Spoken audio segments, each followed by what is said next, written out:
You know how sometimes you hear a question that just sticks with you? We came across one recently that I think so many of us have asked ourselves at some point, and honestly, it's the inspiration for this entire explainer. But what if I'm just lazy? Have you ever felt that? That nagging little voice in the back of your head that says, underneath all the excuses, maybe you're just fundamentally, unchangeably lazy. Well, today, we're going to take that idea and look at it head on. Okay, let's get right into the most important idea.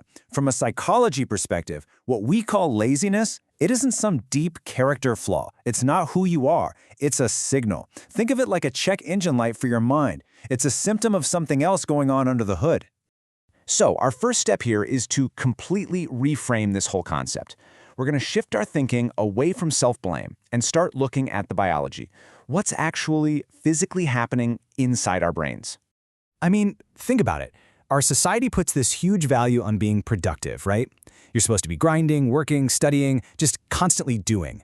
And if you're not, well, it's really easy to feel like there's something wrong with you. But psychology, thankfully, tells a much different and frankly more compassionate story. What we label as laziness is almost always one of these things in disguise. It could be burnout from working too hard. It could be depression or chronic stress.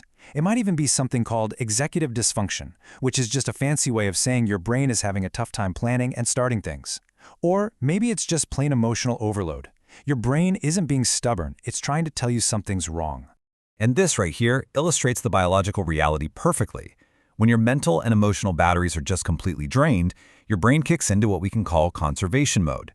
It's not trying to sabotage you, it's literally a self-protection mechanism. It starts prioritizing easy, comfortable, low-effort things because it's trying to save whatever energy you have left. That's just biology, not a moral failure. Now, here's where it gets confusing for a lot of us, right? You might feel way too lazy to do the laundry, but somehow you have endless energy to play video games for 5 hours straight. What is going on there?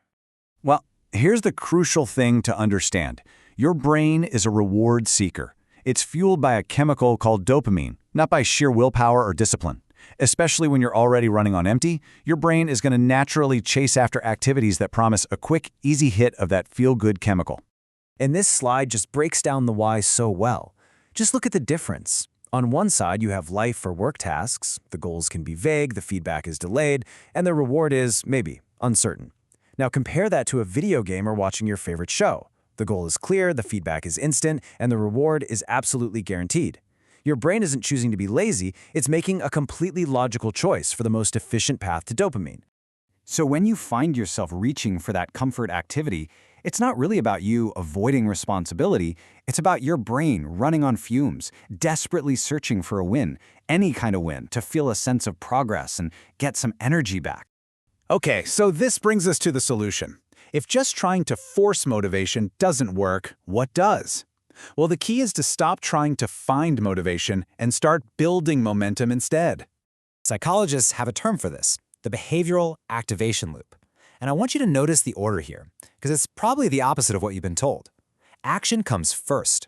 You take one tiny, manageable action. That action gives you a small reward, a little dopamine hit, a sense of accomplishment.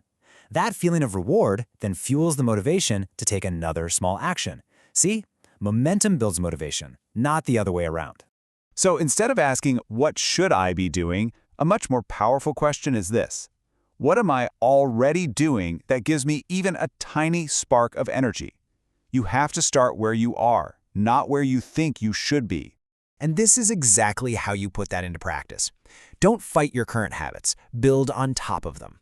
If you're gaming, maybe your tiny action is just putting one dish in the dishwasher between matches. If you're watching anime, use the intro song to do a quick stretch or wipe down one single surface. These small wins matter so much more than some huge, overwhelming goal. Of course, since laziness is just a symptom, the underlying cause can be really different for each of us. So let's go through a few common reasons and the specific strategies that can actually help for each one. So if you're feeling this way because you're depressed, you need to know that depression literally changes your brain chemistry, making it harder to anticipate rewards. The most important thing here is radical self-compassion. The goals need to be tiny, like just getting out of bed. Focus on a simple routine, not waiting for motivation to strike. And remember, doing one small thing consistently is a massive victory. Now, if anxiety is the problem, your brain is probably stuck in threat mode, and that leads to paralysis. The antidote is to make things absurdly, ridiculously small. Don't clean the kitchen. Just clear one corner of the counter. Get everything that's swirling around in your head out and onto a piece of paper, and only focus on the very next step, not the entire staircase. But hey, sometimes the inaction isn't about fear or depression. It's just a lack of clarity. You simply don't know where to start. If that's you, you have to give yourself permission to just experiment. Try something new without the pressure of it having to become your passion or your identity. You don't need a 5-year plan right now. You just need to figure out your next small experiment. And let's be real for a second, sometimes the barrier isn't internal at all. A lack of time, or money, or support. Those are not personal failings. They are real-world constraints. The goal here is to stop blaming yourself and start adapting. Adjust your expectations to fit your actual reality. You're not behind, you're being resourceful. So let's bring all this together. The real goal isn't to magically transform into some kind of productivity machine. It's about finding a more compassionate, a more human, and a more effective way to define what progress even means for you. Look, if you take away only one single thing from this entire explainer, please let it be this. You are not lazy. You might be exhausted, you might be overwhelmed, you might be depressed or anxious, or just living in a system that wasn't built for you. But you are not lazy. So it's time to let go of what productivity is supposed to look like to everyone else. What truly matters is finding what moves you forward, even if it's just by an inch, even if it's just taking a shower or making that one phone call you've been dreading. If it helps you, it is progress. So, from this moment on, let's just officially retire the question, how do I stop being lazy? It's loaded, it's unhelpful, and it's based on a false premise. The real question, the one that actually moves the needle, is this. What's one small, kind step I can take in the right direction today? And that's the final thought we really want to leave you with. Forget about the massive life overhaul. Forget about promising to be perfect tomorrow. Just think about one small experiment you can try right now, today. What's yours going to be?